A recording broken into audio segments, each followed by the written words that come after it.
Hi කොහොමද? එන්නකෝ මාත් එක්ක ගමනක් යන්න. ගමනක් කිව්වට මීගමේ මාළු මාකට් එකට තමයි මං යන්නේ. ඒකල්ල හැමෝම කන්න ආස කරන විශේෂ කෑමක් හදන්න ඕන කරන දේවල් ටිකුත් මං අරගෙන තමයි එන්නේ. දිගට වීඩියෝ එක බලන් ඉන්නකො මොනවාද මං හදන්නේ කියලා. මාළු මාකට් යනවා කියන්නේ ඉතින් වෙනස්ම එක්ස්පීරියන්ස් එකක් තමයි. මේ බලන්නකෝ ඉස්සෝ දැල්ලෝ ගොඩාක් මාළු වර්ග තව තියෙනවා. මම නම් ඇත්තටම දන්නෙත් නෑ මේ හැම මාළු වර්ගයක්ම මොනවාද කියලා. හැබැයි ඉතින් අපි කඩෙන් ගන්නවට වඩා ටිකක් ගණන් අඩුවට මාළු මාකට් එකේ මාළු ගන්න පුළුවන්. මං ඉතින් ඕනෑ කරන දේවල් ටික අරගෙන ඉක්මනට ගෙදර ගිහින් ඒ ටික සුද්ධ කරා. සුද්ධ කරලා ඉක්මනටම ෆ්‍රිජ් එකට දැම්මා. මොකද මේවා ගොඩාක් වෙලා එළිය තියන්න පුළුවන් දේවල් නෙමෙයිනේ. තවත් හංගන්න ඕන නෑනේ මං අද හදන්නේ සීෆුඩ් රයිස් එකක්. මං ඉතින් ගෙදර ඇවිල්ලා ටට්ටක් ගාලා ඕන කරන දේවල් ටික ඔක්කොම ලෑස්ති කරගත්තා. වැඩි කතා නැතුව අපි ගෙලින්ම යන්කෝ රයිස් එක හදන්න. මුලින්ම මම භාජනයක් ලිපේ තියලා ඒකට පොල් තෙල් මේස හැන්දක් එකතු කරගන්නවා.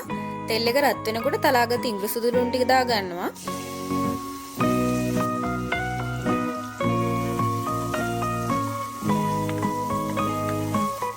ඊට පස්සේ කරපිංචයි බීලුණුයි දාගන්නවා.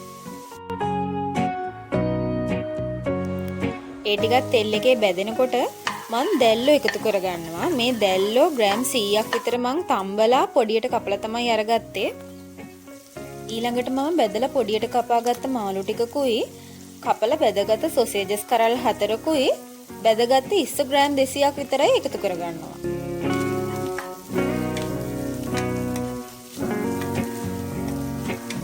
ඒ ටික හොඳට කලවම් කරලා ඒකට මම මේ වගේ කපාගත්ත කැරට් ලොකු අලයක් එකතු කරගන්නවා. ඒකල ඒකත් හොඳට කලවම් කරගන්නවා.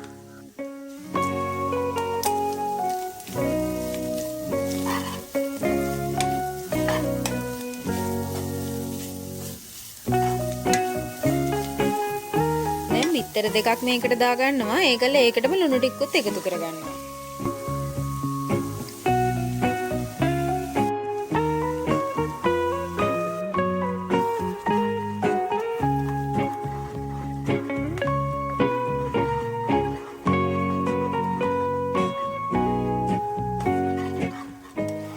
එකත් බැදෙනකම් හොඳට කලවම් කරලා මම මේකට කෑලි මිරිස් ටිකකුයි සෝයා සෝස් ටිකකුයි එකතු කරගන්නවා.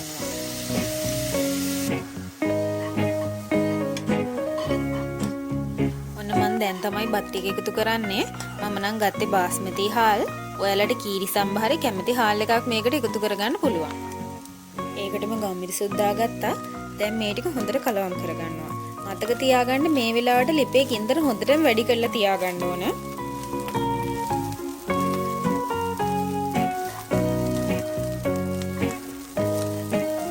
දැන් මම ලුණු කොළ එකතු කරගන්නවා. මම නම් දාගත්තේ ලුණු කොළ. මේකටත් ඔයාලට ලීක්ස් එකතු කරගන්නත් පුළුවන්. කොහොම හොඳට කලවම් කරලා රස බලලා මදිපාඩු මේ වෙලාවේ එකතු කරගන්නත් පුළුවන්.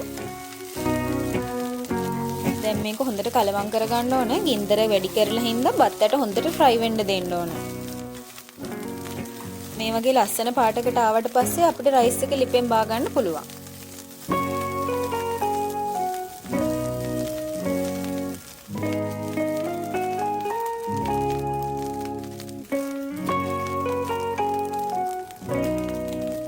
ඔන්න තියෙනවා මං හදාගත්ත සීෆුඩ් රයිස් එක. මේක නම් ඇත්තටම මාරම රසට තිබ්බා. ඔයාලත් අනිවාර්යෙන් මේ විදිහට try කරලා බලන්නකෝ. මම නම් මේ විදිහට තමයි ඉතින් සීෆුඩ් රයිස් හදන්නේ. ඔයාලා හදන තවත් ක්‍රම තියෙනවා නම් අනිවාර්යෙන් කමෙන්ට් එකක් දාන්න. මට එතකොට ඒවත් try කරලා බලන්න පුළුවන් නේ.